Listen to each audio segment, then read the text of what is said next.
Hi everyone, welcome back to another video from Gaming Basics. In this video, we will be learning how to change your name in Fruit Ninja 2. So without wasting much of our time, let's dive into the video. First of all, launch open Fruit Ninja 2 application on your device.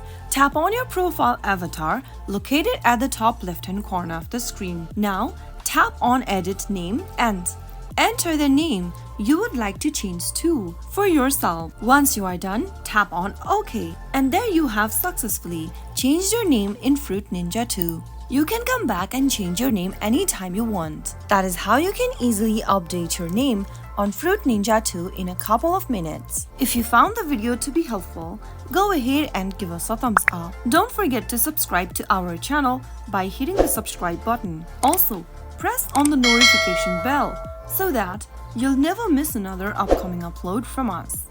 I will be back again in the next episode. Thanks for watching.